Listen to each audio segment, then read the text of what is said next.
my birthday presents. It's my birthday this week. Aren't I a lucky young adventurer? This is from Dark Ops as well, the Dark Seas range. So this is a Viking Longship. That's a little bit exciting.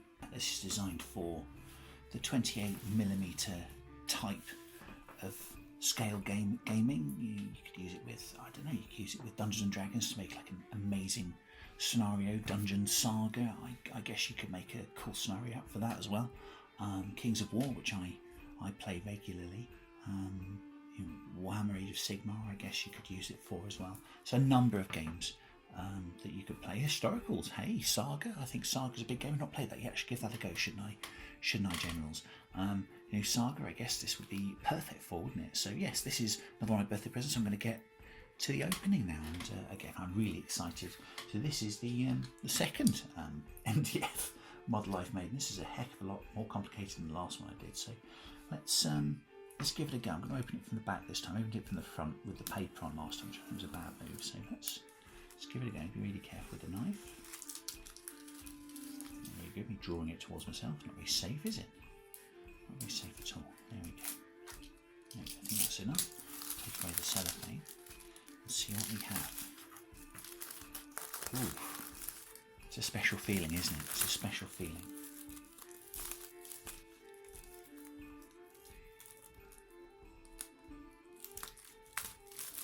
There we are. So,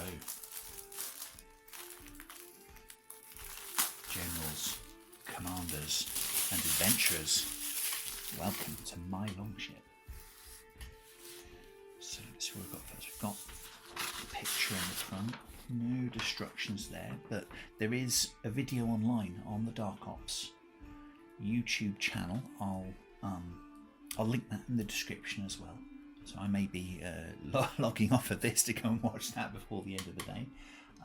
But it gives you complete instructions, complete walkthrough of how to make this model. So I won't go into that in great detail today because there are people far more qualified than I am there to teach you how to make it. So I'll put that over there for a moment. There we go. Lovely. What I've got here, Dowling. Mast, I'm guessing. Like that. Superb. An angle. That'd look very nautical, wouldn't it? Very good. So yeah, I'm guessing that that's for the oops, drop a bit. I'm guessing that's for the mast. That a little bit of paper around there as well. I think that may be a hint at something. Maybe that's where the cross piece goes. Well, we'll see. We've got it's different somehow. That is. Ah, yes, that's thinner. Yeah, we call it grey board. I'm not sure. I don't know about the technicals, but slightly thinner board, but a lot of detail there. There's no lack of quality because it's thinner. This seems to be.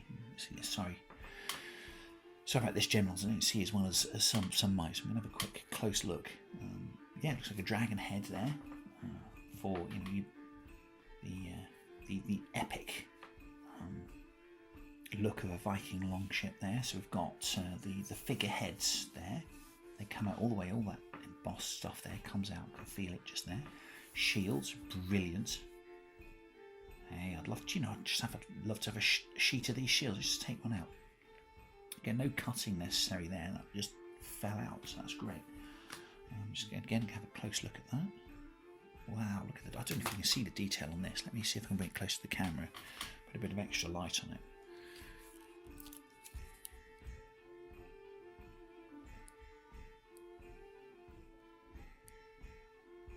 And see, I'd like just a sheet of these shields, perhaps, to put on wargaming models. That'd be ace. Or maybe just get this card replicated and sent. That's great. So lots of different designs there. Again, I don't know if you can see those. Let's see if I can put a bit of extra light on.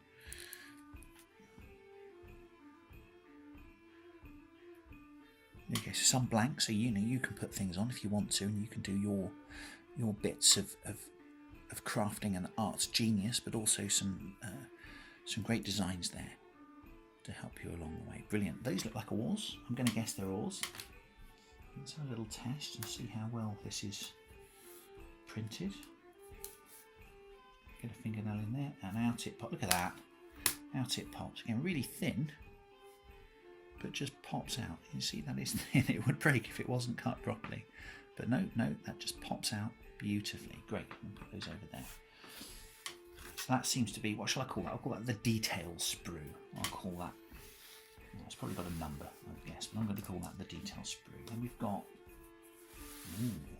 what's this? This seems, right, this looks like the base of the whole thing to me. I have watched the video as well on the construction. I seem to remember this being the bottom of the boat. These bits going on first, and then essentially that forming the frame around which the whole boat is constructed. So that's really clever. There's one, and I think these are the bracket for the dowling to create the masts. There you go. So there's no rigging or no rigging or sails included in this kit. It's a company that does MDF, not necessarily material, but anyone who hasn't got an old pillowcase lying around somewhere, I don't know. Go out and get one from Poundland or something, and you'll have the material for the sail straight away. And I've gone out today and bought some string from Wilko's to make rigging, and it cost me £1 for 2 huge reels of it. So I don't think I'm going to have any trouble. So very cheaply you can obtain the stuff for the rigging and the sails, but that is great. So very practical, and I think you use that to build the boat on. So I'll put that down there. So we'll call that the base. Call that the base sprue. And this sprue A, it says here. I'll bring this up because this little bit's dropping out. Again, the bits dropping out isn't a bad thing. It's a good thing because it means it's assertively lasered. So I don't have to do too much work on. I don't have to do too much on the work on the sprue when it comes out, because I'm not having to cut the darn thing out of the board, which is a horror story I've heard about some MDF modelling products, is that you have to essentially cut the thing out of the sprue first, which is obviously going to cause inaccuracies and jagged edges and stuff that's not going to work. This seems to be very well cut. So this essentially is I'm going to feel like a Viking. That would be a lot for me to feel like a Viking, but I'm going to feel like a Viking as I build up. I don't know whether I go from the middle outwards or outwards to the middle. I'm going to guess from the middle outwards, because I think these bits here look longer. And I think they would be longer as you went out, but I don't know. I'm not an expert in ship construction, so I'll go and find out somehow. That lays over the top of the base, and so then you essentially build the ship from there. So I'm going to be engaging in shipbuilding. How cool is that? So good. I'm going to try and work out how to put it together now. As I say, I think that's the base. You do that first. Put those on. These rigid pieces here, and then I think you build up. Oh, other thing. I think you put that over the top, and then I think you put these. I think you put these planks on and just build her up from the bottom. These planks, they're not like long ways. They're you can see the shape there that follows the bottom of the boat. So you're going to get what feels already like quite a sturdy boat out of this, a sturdy ship.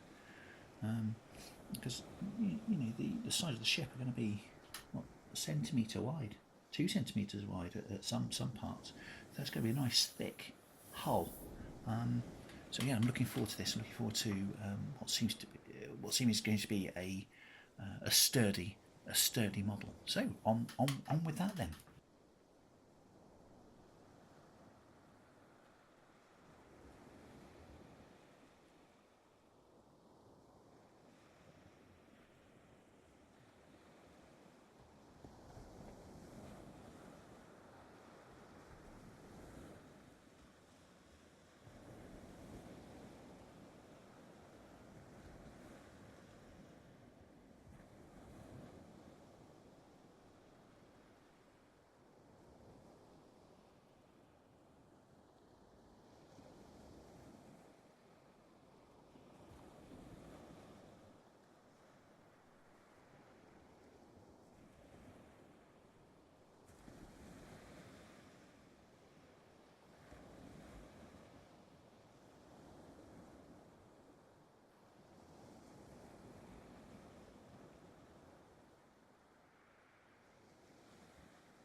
So there is the hull complete. Not quite dry yet, but I'll let that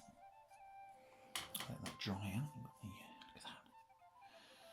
So something I didn't realise at first is the figurehead. There's little stepped pieces there that create a guide for putting the individual planks in on the side. That was great. Very helpful. Made the process a lot easier. So you're still a little bit wet. Let that dry for a little bit. Then onto the mast, cross piece, whatever that's called. Someone with a nautical background might tell me what that is, but yes, I'll put those on next.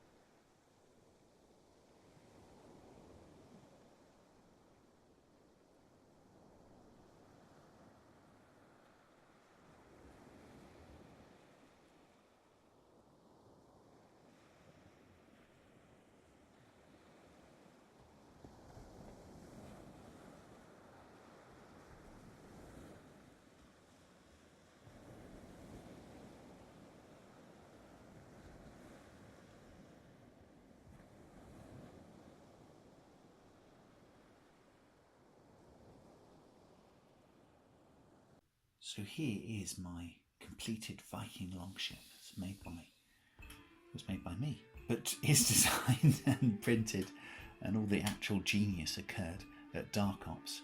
That's Dark Ops is at www.darkops.co.uk. I'll just take these oars off so I can give you a look 360 at the ship. Might have mentioned I'm not going to glue the oars on. I want people to be able to work out how they're going to use them in a game, in a role-play game perhaps, or a war game. Obviously they can do obvious things like row the ship. That would be quite useful, wouldn't it? Or indeed they could beat off a kraken. You can take that phrase as you will. Let's have a quick look at the 360 degree view of the ship. Actually, I like that view. Let's have a look behind the camera. There we go. You can see here the attention that Dark Ops gives to making a model look like it's not flat, even though it's made out of elements that are all flat. So the curving, use of curves, the fact that they make you build a model up rather than just have like a set of flat pieces that are angled, I think is really clever, and it's really made me enjoy making the model more. It really has. So there we go. As I say, that's where to get one. Thank you to Claire for buying me this for my birthday as well. So I'm like an excited kid opening birthday presents, making up models. It's part of why admit it, generals, commanders, and adventurers. It's part of why we like doing this, because we get to act like children. Don't tell me that it's not true. So thank you for watching. I hope you have good luck on the high seas and you get all that you want. And that's me signing off. Oh, remember to like, subscribe, and comment if you want to tell me how to make these better, or if you've got any other comments. Take care.